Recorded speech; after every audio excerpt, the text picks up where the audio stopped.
मैं सोचता हूँ कि भारतीय शिक्षा में इतनी नकारात्मक दृष्टि क्यों भरी हुई है, इतनी नकारात्मक दृष्टि से क्यों देखा जाता है कि भारतीय लोग MBA MSc BSc करने के बाद चाय वाले ठेले पर या किसी दुकान को खोल कर बैठ जाते हैं और उससे अपने जीवन को यापन करने लगते हैं। आज मैं इसी टॉपिक पे बात करता हूँ कि भारतीय शिक्षा में ऐसी कौन सी कमी, ऐसी कौन सी प्रॉब्लम है जिसको लेकर लोग सर्वाइवल नहीं कर पाते और कॉलेज और यूनिवर्सिटी से निकलने के बाद में लोगों की कंडीशन ये हो जाती है कि वो सड़क के किनारे अपनी खुद की रेकड़ी खोल के बैठ जाते हैं। तो मैं पवन आज मैं बात करने वाला हूँ भारतीय शिक्षा में। वो स्टार्ट करते हैं। हमारे एजुकेशन सिस्टम की जो पहली सबसे बड़ी प्रॉब्लम है वो ये है कि हम लोगों को असफल होना नहीं सिखाया जाता है, हम लोगों को सफलता को छूना सिखाया जाता है। जैसे कि किसी भी कॉलेज में अगर आपको 1 नंबर 2 नंबर 3 नंबर कम मिले या मार्क्स कम मिले तो उस बच्चे को बहुत लो एक्सपेक्टेशन से देखा जाता है, उसे लो कंडीशंस में देखा जाता है, न कि उसकी अपॉर्चुनिटी को बढ़ाने की कोशिश की जाती है। कहीं ना कहीं बहुत गलत है, क्योंकि जो आदमी असफल नहीं होगा वो जीवन में सफलता की सीढ़ियों को नहीं चढ़ सकता। एजुकेशन सिस्टम में यही सबसे बड़ी प्रॉब्लम है कि हम बच्चों को असफल होना सिखाते नहीं हैं, हम कंपटीशन के दौड़ में उन्हें दौड़ाते रहते हैं। वही फॉरेन कंट्री की एजुकेशन सिस्टम की बात करें तो वहाँ पर बच्चों को असफल होना बहुत विधो सिखाया जाता है।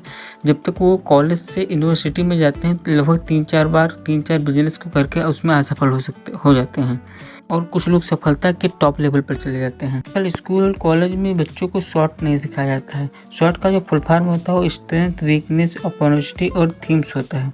बच्चों को शॉर्ट्स मतलब कि अपने मजबूती को, अपने वीकनेस को, अपने अपॉर्चुनिटी को और अपने थीम्स, अपनी प्रोबेबिलिटी एजुकेशंस के बारे में खुद के अंदर ये व्यवस्था जानता है कि मैं कितना पानी में क्या कर सकता हूँ, तो जीवन में कभी उसी रास्ते पर चलेगा और टॉप लेवल पर जाएगा। क्योंकि हर एक बच्चे में एक यूनिक क्वालिटी होती है। जो एजुकेशन सिस्टम होना चाहिए उसमें ये होना चाहिए कि उस बच्चे की उस यूनिक क्वालिटी के बारे में डिस्कस हो, वो अपने आत्मचिंतन करके उस चीज़ को जान क्या है। और जिस दिन बच्चा ये जान जाएगा कि मेरे अंदर यूनिक क्वालिटी क्या है, उसी दिन वो विकास के अपने शिखर पर जाने की तैयारी में जुट जाएगा।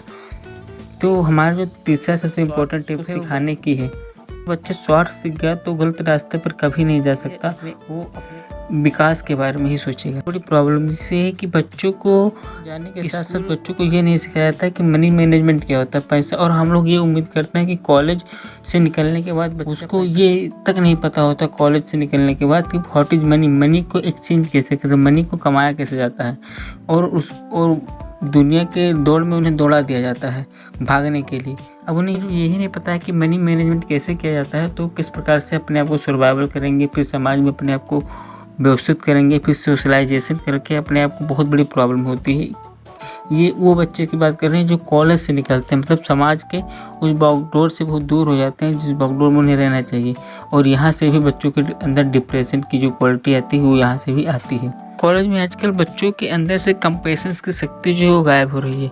तो कंपेशंस की शक्ति को बढ़ाने के लिए एक सोशल सर्विस प्रोजेक्ट हर एक विद्यालय में शुरू होना चाहिए और हर साल बच्चों को उस सोशल सर्विस प्रोजेक्ट के रूप में 10-12 दिन के लिए एक ग्रामीण या कस्बे में जाने देना चाहिए, जिससे ग्रामीण और कस्बे की कंडीशन को समझ सकते हैं, उनसे बात कर सकते हैं। उन्हें कंपोजिशन साथ में रहेंगे तो उनके बीच में रहने से ये हो सकता है कि उनके अंदर कंपेशन की शक्ति यानी आत्मचिंतन और आत्मज्ञान और प्रवृत्ति है वो बढ़े।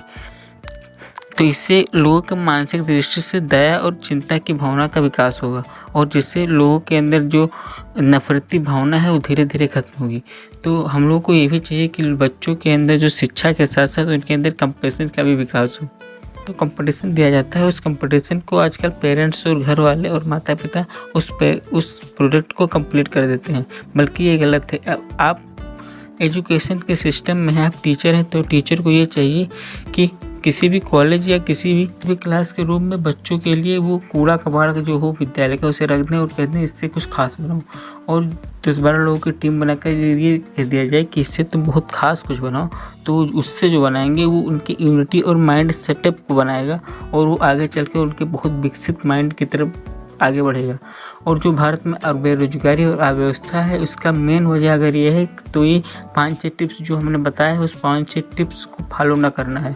और आज की जो एजुकेशन सिस्टम है वो इस 5-6 टिप्स को कभी फॉलो नहीं करती, इसलिए भारत आज गरीबी से दलदल में बवजता हुआ चला जाता है। और जो फॉरेन कंट्री इस चीज़ को फॉलो करते हैं वो विकसित और महाविकसित होती है। कुछ यूनिवर्सिटी कुछ टीचर्स को गलत लगी होंगी तो उसके लिए मैं सॉरी चाहूँगा, बट ये सच्चाई है और ये इतनी बड़ी सच्चाई है कि बच्चों के अंदर जो विकास करने की क्षमता है वो धीरे धीरे कम हो रही है और सरकार की नौकरी देने की प्रोबेबिलिटी भी धीरे धीरे कम हो रही है।